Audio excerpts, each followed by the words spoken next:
everybody, welcome to my channel, or welcome back to my channel if you have already been here before. Thank you so much for choosing to watch this video. Today I am in a little bit of a dilemma and I'm hoping you are able to help me. So I am thinking about what to do with the year of 2022 that is upcoming, and I do want to do another Pan-Dyed palette, but so far throughout all of the years I've been doing a Pan-Dyed palette, I've never been able to finish a palette. I've never been able to hit pan on all the eyeshadows in one palette. So it is difficult, but I do like the thought of focusing on one palette, so it does get a lot of use, even if it's not maybe always visible usage. So today I have 5 palettes here with me that I want to sort of, I'm looking for your help. You can vote down there what you think would be a good palette to pan for the year of 2022, and I have reasons behind all of these that I'm choosing. And of course, as always, he's here. He's always here when I film, because why wouldn't he be? The first palette that I am considering panning in 2022 is the little Smashbox that I'm panning here in 2021, and it is because if I stay consistent with this one, maybe it will get finished.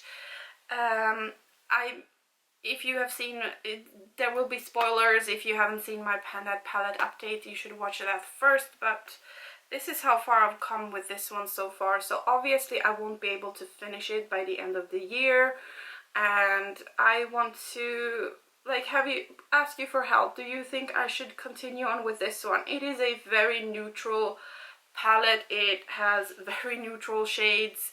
I'm not too excited about it. I'm actually getting quite bored of it, so I'm not sure, but this is a contender to pan for the next year and maybe eventually have an actual palette out of my collection. So this is number 1. If you do think that I should continue on panning this one, vote number 1 down there.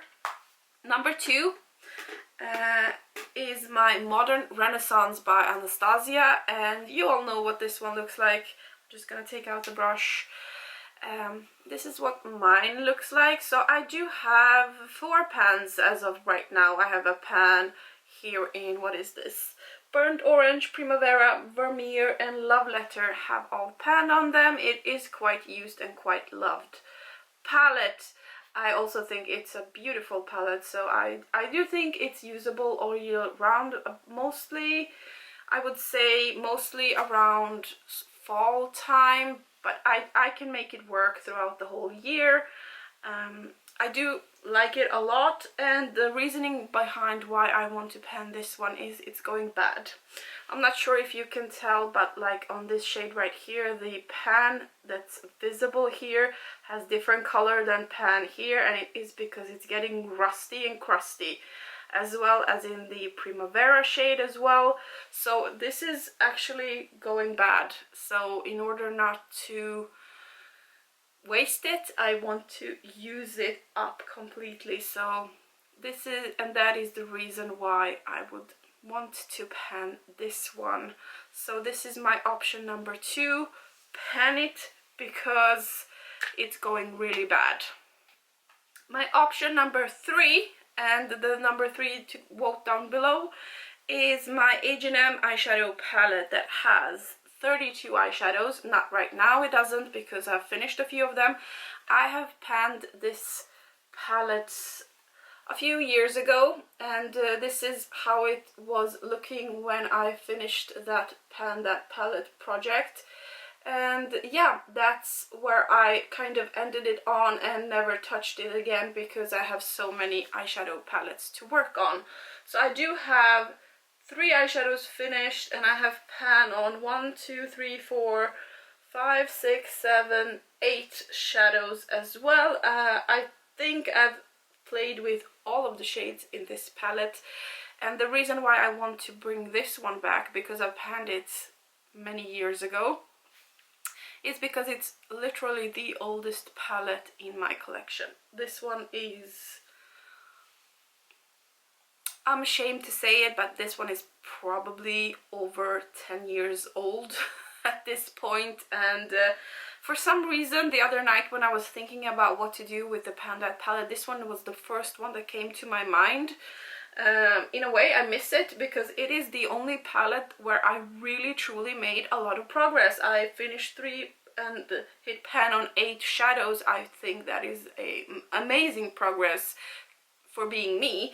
So I don't know, I feel like maybe I could play around with this one. It has pretty much any color you would want, and for any season, and yeah.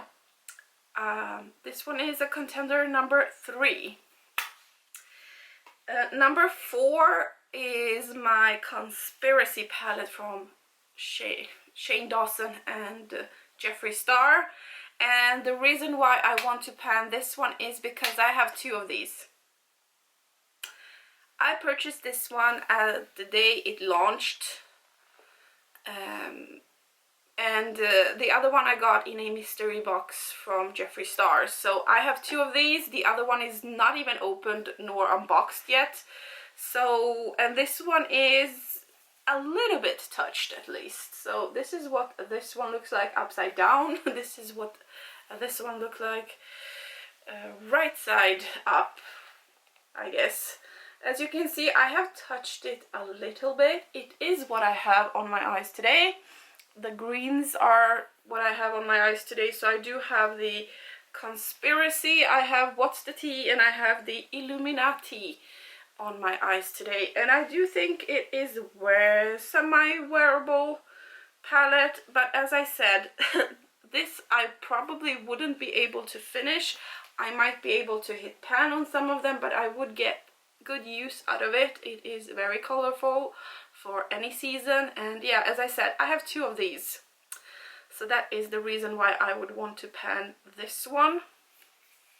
And the last one that I'm considering panning is another Jeffree Star palette, and it is the Bloodlust.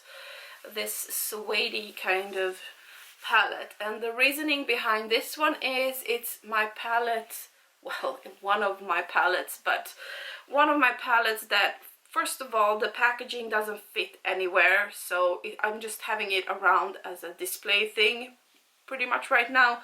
But also it is one of my palettes that has never been touched. I've opened this one when I got it, and I've opened it a few more times after that, but I've never touched any of these shades. And this is what this one looks like on the inside. As you can see, it is pinky purpley with a little bit of blue and green and a little bit of different shades, but none of them has been swatched nor touched. So the reason behind wanting to pan this palette is because it's bulky, it's large, it's never been touched, and I would like to make some dent in it because I do like it. I think it's pretty. I think the shades are pretty. Obviously, otherwise I wouldn't buy it, but I don't like wasting away all of my hard-earned money on things that I never use. So that is the palette number 5. So if you would please write down a number down below, which one do you think I should work on in the year of 2022, given all of the reasons I've given you and the amount of shades they have. Thank you so much for watching this video. Make sure to like it down below. Make sure to subscribe if you already haven't. I would love to have you here more often, and I really hope to see you in my next one. Bye!